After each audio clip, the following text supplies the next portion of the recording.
मित्रों, सनातन धर्म में शादी को एक पवित्र रिश्ता माना गया है। लेकिन जैसा कि हम सभी जानते हैं, शादी से व्यक्ति की एक और जरूरत जुड़ी हुई है और वो है शारीरिक सुख की। इसीलिए कुछ लोग तो केवल उसी उद्देश्य से शादी करने के लिए तैयार हो जाते हैं, परंतु आसानी से केवल शारीरिक संबंध बनाने के लिए ही शादी जैसे पवित्र रिश्ते का इस्तेमाल करना धार्मिक दृष्टिकोण से कितना सही है, और क्या शारीरिक संबंध बनाने के लिए शादी करना आवश्यक है? आइए जानते हैं ऐसे ही कुछ प्रश्नों का उत्तर आज की इस वीडियो में।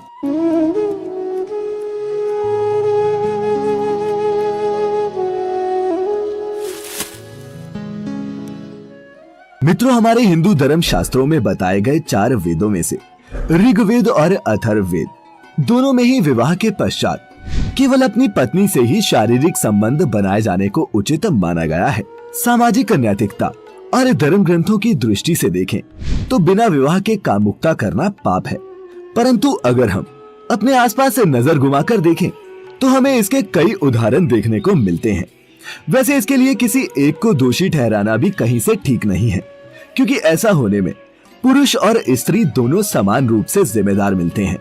और जहाँ तक बात है महिलाओं की, तो चाहे सनातन काल हो या फिर वैदिक काल, पौराणिक युग हो या फिर द्वापर युग, सभी युगों में महिलाओं द्वारा अपनी पसंद के पुरुषों से विवाह पूर्व यौन संबंध स्थापित करने के ऐतिहासिक प्रमाण हमें मिलते हैं। उदाहरण ले तो मेनका, शकुंतला, उर्वशी, चित्रलेखा, चित्रांगदा, कुंती, सुभद्रा, रुक्मणी आदि के विवाह पूर्व अपनी पसंद के पुरुष से संबंध बनाने की बात तो हमारे धार्मिक ग्रंथों और पुराणों के जरिए ही हमारे सामने आती है। समर्थ को नहीं दोष गोसाई।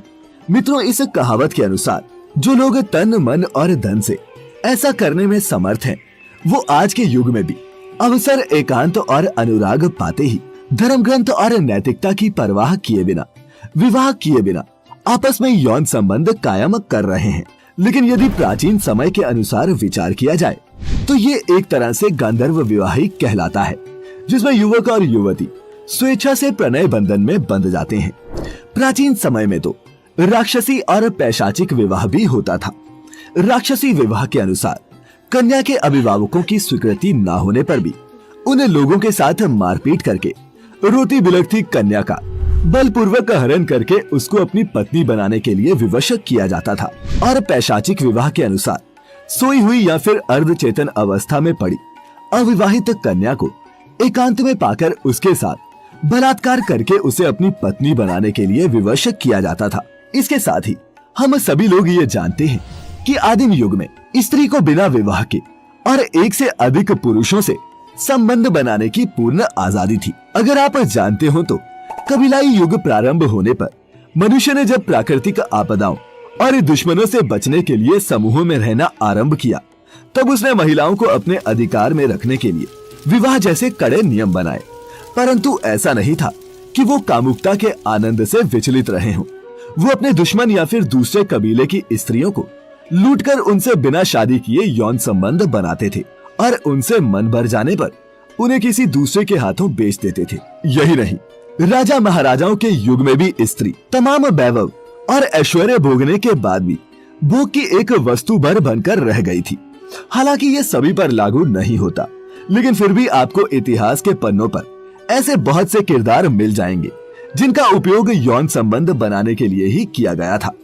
इतिहास स्वयं इस बात का गवाह है कि राजा महाराजाओं द्वारा युद्ध में जीतकर लाई गई स्त्रियों से मनमाने और अवैध ढंग से यौन संबंध स्थापित किया जाता था। और मित्रों, सिर्फ हिंदू धर्म में ही नहीं, बाइबल के अनुसार तो पृथ्वी पर पहले मनुष्य आदम और हव्वा तक ने कामुकता के लिए स्वर्ग का सुख भी छोड़ दिया था। कुछ हद तक हर युग में ऐसा होता चला आ रहा है और आज के युग में भी ऐसे कुछ मामले अक्सर सामने आते रहते हैं। लेकिन ऐसा करने से जिस तरह की शारीरिक, मानसिक और भावनात्मक क्षति का सामना करना पड़ता है, उसके बारे में अधिकांश जनमानस कभी विचार नहीं करते। उन्हीं में से कुछ मुख्य बिंदु इस प्रकार हैं। पहला है चरित्रहीनता। हमारे देश भारत में जहां शादी से पहले शारीरिक संबंधों को सही नजर से नहीं देखा जाता, ऐसे में यदि आप कुछ ऐसा करते हैं तो परिणाम स्वरूप लड़के और लड़की दोनों को ही सामाजिक चुनौतियों का सामना करना पड़ता है, जैसे कि घर वालों का उनसे सारे संबंधों को तोड़ना और आसपास के लोगों की हीन भावना का सामना करना। ऐसी ही और भी कई चुनौतियां उनके सामने बाधा के समान खड़ी रहती हैं। दूसरा है अनचाहा गर्भ। शादी से पूर्व संबंध बनाना इसलिए भी खतरनाक है क्योंकि इस दौरान गर्भ ठहरने की पूरी आशंका होती है। एक और जहां सामाजिक तौर पर यह स्वीकार्य नहीं है, वहीं लड़का और लड़की भी ऐसी किसी स्थिति के लिए तैयार नहीं होते। ऐसे में यह स्थिति दोनों के लिए मुसीबत बन सकती है। और तीसरा है पछतावे की भावना। मान लीजिए शादी से पहले आपके किसी के साथ शारीरिक संबंध रहे हों, लेकिन आप उस शख्स से शादी न कर पाए हों, तो ये पछतावे की भावना जीवन भर आपको परेशान रखेगी। इसके अलावा आपको ये डर भी सताता रहेगा कि अगर आपके जीवन साथी को इस बात का पता लग गया तो आपकी शादीशुदा जिंदगी बर्बाद हो जाएगी। समलैंगिकता, विवाह पूर्व यौन संबंध और विवाह के पश्चात गैर से यौन संबंध बनाना, इन सब संबंधों को समाज की स्वीकार्यता और अस्वीकार्यता आदि ऐसे विषय हैं जिन पर बहस या विवाद का कोई अंत नहीं। इसके अलावा मित्रों, आपको बताते चले, ये जो आपका शरीर है, जिसे आप अपना शरीर कह रहे हैं, वो यादों का एक बहुत बड़ा संग्रह है। आपके दिमाग में मौजूद यादों की तुलना में हमारे शरीर से जुड़ी हुई यादें बहुत अधिक हैं, जिसमें हमारे क्रमिक विकास की यादें, आनुवंशिक यादें, कर्म की यादें, व्यक्त और अव्यक्त स्तर की यादें, ढेर सारी यादें सम्मिलित हैं। अगर आपका शरीर किसी को भी छूता है तो वो उसे याद रखता है।